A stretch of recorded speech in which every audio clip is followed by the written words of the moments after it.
Hello everyone, it's me, Coffee Stitcher.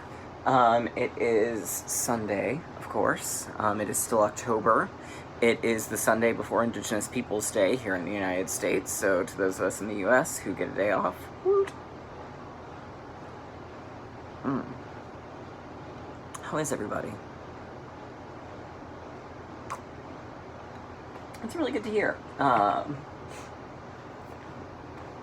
It's been a good week here. We've got whip updates, we've got haul, which is always nice. One of which I realized is sitting over there, so I'm gonna grab that real quick. Talk amongst yourselves. Rhode Island is neither a road nor an island. Discuss.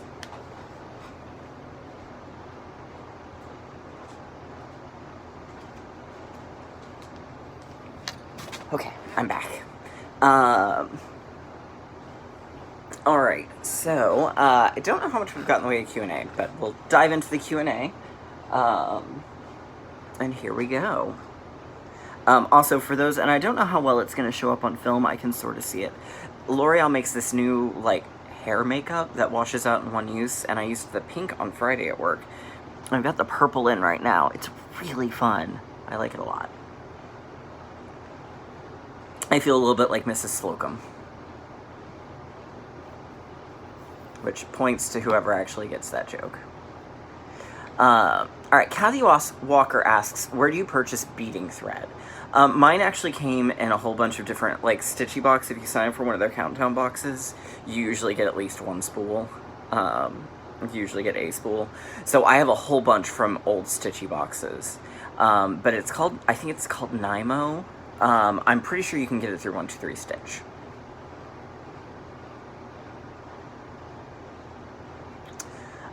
Dorothy Stitches asks, how many patterns do you own, or do you tend to just buy when you're needing a new project? I don't know how much I own. A lot of the times I buy because I like it. Sometimes it's, I want a new project, oh, this is going to catch my eye, hey, let's start this. But generally it's just oh, this is pretty, click, buy. Or, hey, I'm at my LNS, ooh, I like this, I need this, it's coming home with me now. A lot.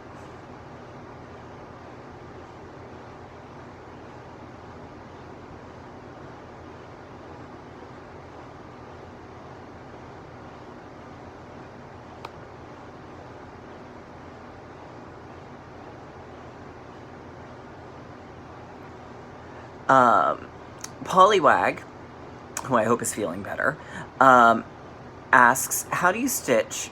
How do you stitch? Do you stitch with one hand holding your project, or do you use a stand? If so, how do you stitch large projects comfortably? I do use a stand. I've got a Lowry that I absolutely love and adore. Some things I will stitch in hand. Once it gets below, if it's like those, not in hand, but I held it. So the ones like that are only about 6 inches, you know, that fit on a 6x6 Q-snap, those I'll hold in my hand. A lot of embroidery, if it's in a hoop, a lot of the times I'll stitch in hand, or stitch it holding it. But by and large, I use my Lowry stand. And it works just fine. They do make an adjustable thing that you can use for really big projects, but since I never work on anything that fits larger than my 11x17 Q-snap, I've never really needed it. Alexis Richmond, she is doing well.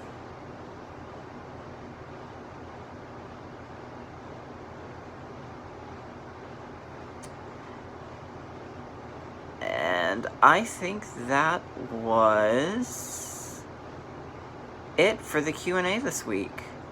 Let me check, make sure nothing hit likely spam.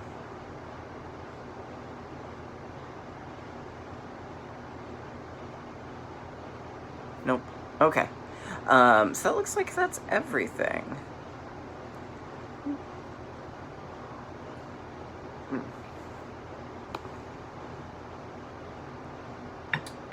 Alright, so, moving right along. Haul time. Alright, so, I did actually go to Stitch Niche on Tuesday. Met up with Kate, the Queen of Starts, and Soldier Stitching Shannon, and hung out with them for a little bit. And I bought some stuff, because of course I did. Two of the things you're not going to get to see because they were needed in things. Well, one of them was needed for something. The other was a replacement floss. Okay, so first up, we've got this. Okay, so I ordered from good old 3 Owl Threads, the lovely Trisha, Blue Flowers Night Walked Down. There's the design. I just thought it was really cool. And I actually had a handful of the stuff to start it with, but not enough. So I have not started it. But it's one I almost started for Darktober. So I now have 2 blue flower designs. I have that one and I have Halloween squirrels. Alright, then my fabric of the month from Leslie came. And it's called Changing Leaves, and this is on Joblin. So it didn't come out quite as orange as some of them did, so it's more purple and red. Purple, red, and pink. So there it is.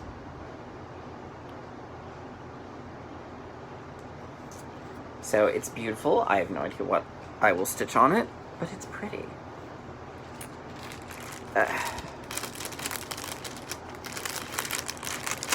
Alright. Then, while I was at Stitch Niche, I got a rainbow gallery that's sort of a pretty purpley pink that I will probably end up using in Owl Forest's Wizard of Oz for Glinda. I got the next 2 in the Tiny Modernist Sal, so it's Today is a Good Day to Have a Good Day, and life can only be understood backwards, but it must be lived forwards. And they got a little squished because the Remy Bear decided to sit on them. These things do happen. Then I picked up this chart. It's by Homespun Elegance, and I just really liked the way it looked.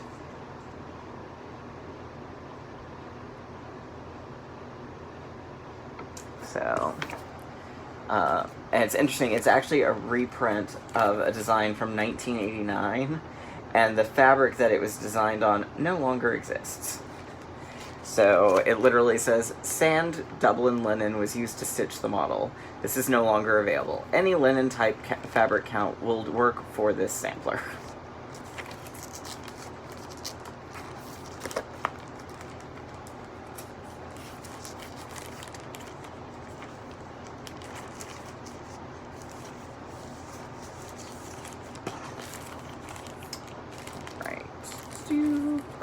Okay. And it came in a weird little sleeve, so I had to cut the top of it off to get into it. Alright, so then the other thing I got was 2 cuts of Portobello. Oh, no, I got a little bit more than that. I got 2 cuts of Portobello from Fabric Flair. I got a 9x14 and a 14x18. So, there it is. It's Lugana. 28 count.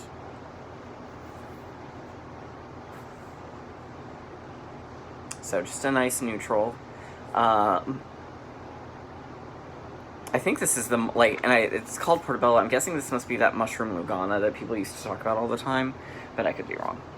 And then they had a little scrap, a 8x8 scrap of doubloon by Picture This Plus.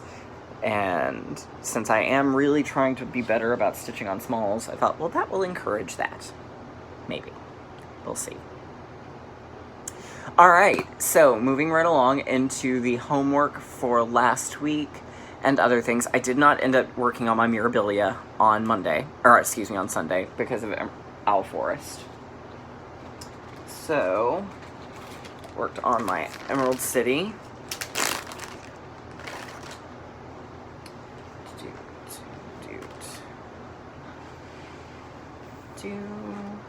So here we are. We've got the balloon.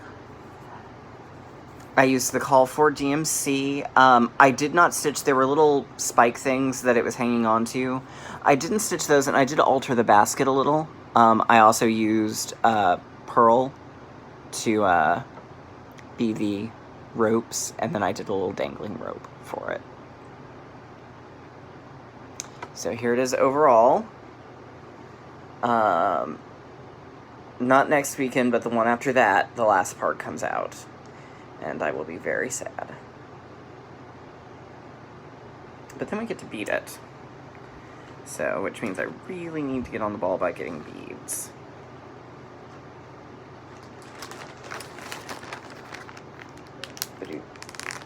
Boop. So there's that. Alright, so for this week's homework, it was Apparition. And we had to change projects 4 times for a total of 1,000 stitches that could be divided up however you so chose. However, it had to be in increments of 100. So what I ended up with was 300, 500, and then 100, 100. So the 300 was on the first project, which was Nevermore. And I finished out the house.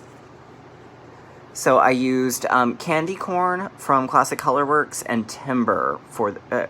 candy corn is the light in the windows, and then timber is the roof adornments. So I was very excited to get the house done, because I think basically from here, because here's the overall pattern. From here on, other than probably the moon and the moon and the cloud, because that may be supposed to be the sun. I'm not really sure. It may also be the moon. I bet it's the moon.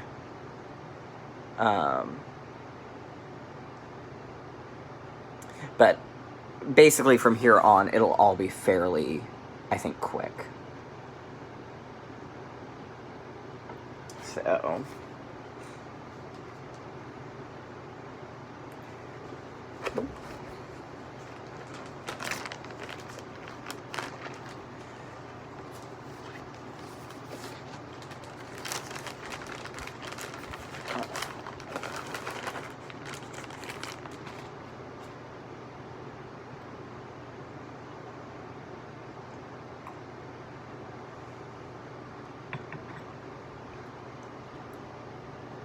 So I actually did 318, but that was my 300.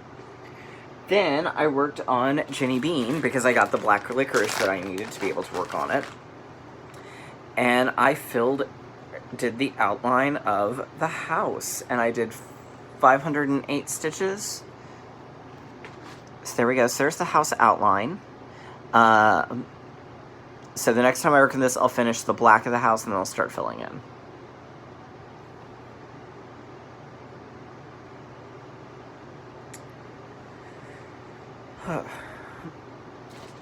Alright, so then I did 158 on the Drawloween from Stitchonomy, which I realized is in my bag up there, so I'm just going to show you this picture. I got the next days complete as well, so that was that. I got the next days complete, and then long story short, I've fallen behind on it. We'll just leave it at that. Somehow I managed to do that. That was weird. Okay. And then I worked on Jack's Halloween Dream, and I did exactly 101 stitches.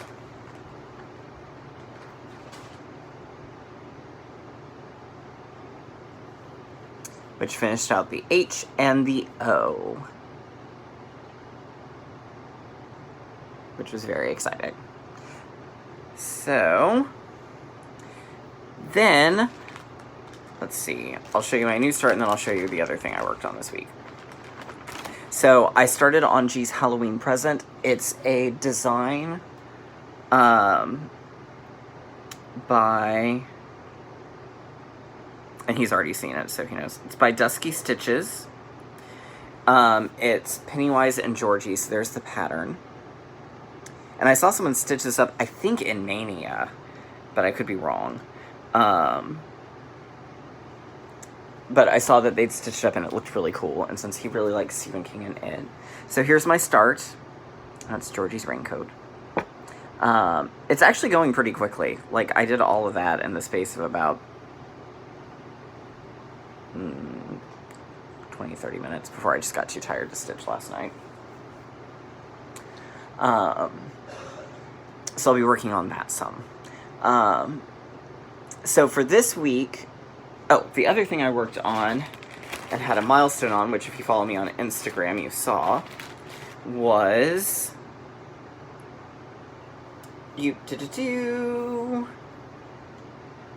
I finished the house in Great Cheshire Pumpkin. There it is. It's a little hard. You can see it actually better than I thought you were going to be able to. The little porch railing over here, when there's light directly, a lot of light on it, you can't see it as clearly, but because the cream and sugar and beneath the shadows were fairly close color-wise, but when you're actually kind of away from it and it's not super bright, you can see it. So the house is done.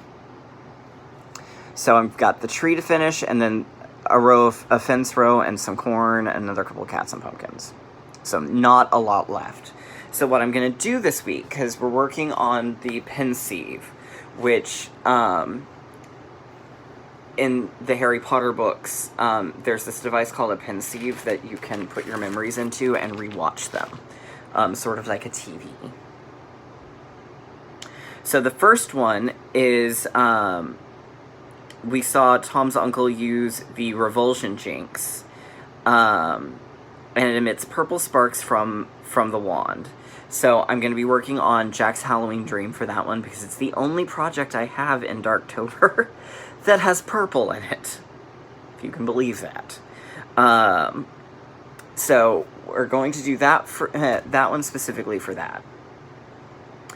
Then my plan is I'm going to work on Cheshire Moon with all the other ones until it's finished. And then I've got a couple options for several of them after that. So there's keeping trophies from your victims, which is 200 stitches on a piece you could enter into a contest and win, Cheshire Moon. In some of the memories, Tom goes back to his family homes, and there are accidents, so you have to stitch on a project with a human house on it, so Cheshire Moon, or Ginny Bean. I can do either of those two. Then, when Tom meets Professor Slughorn for the first time, they bring him crystallized pineapple as a treat. So it contains a food item you could give as a gift, Cheshire Moon, because there's corn and pumpkins. If somehow I do actually manage to finish before that one, I could also use Jack's Dream for that, because it's got candy. Tom meets Hokey the Elf, who locks her master's collection away. So something that, stitch on something that you has something you collect on it. Cheshire Moon, Witch, Wizard of Oz. So collection's definitely going to have to stay with that one. Then Tom goes to Hogwarts to ask for the defense of the Dark Arts position, and is denied, and the position is then cursed. So stitch on a project that you feel is cursed and explain how. Cheshire Moon, partially because I had all sorts of trouble when I first started, partially with color conversions, and then with miscounting things and having to frog things. I had to frog the roof once, and then I had to frog, like, the first story once. Or Jack's Dream, because I'm finding the lettering very tedious, and it feels like a curse to get through. And then finally, the recovered memory talks about Horcruxes, so we're supposed to stitch on a piece that we don't want to end. So, Cheshire Moon. So, and if Cheshire Moon gets done before then, Universal Monsters. So yeah. Very exciting. So that's kind of my plans for the week. So we'll see see how far I get. So I will probably be taking a break from my Mira for another day, another Sunday, because I want to work some more on G's Gift. But I may also end up pulling out Cheshire Moon and working more on it, because there's really not all that much left. And I guess if I should finish Cheshire Moon before and I get desperate, I could always use Georgie as food, because it eats him. Which is a little morbid. But it's Halloween. So there we go. Anyhow, that's it for me today. I hope everyone has a terrific rest of your day. If you're off tomorrow for Indigenous Peoples Day, please enjoy. If you're not off tomorrow for Indigenous Peoples Day or your country doesn't celebrate, well, have a good Monday. And I will see you all next time. Bye.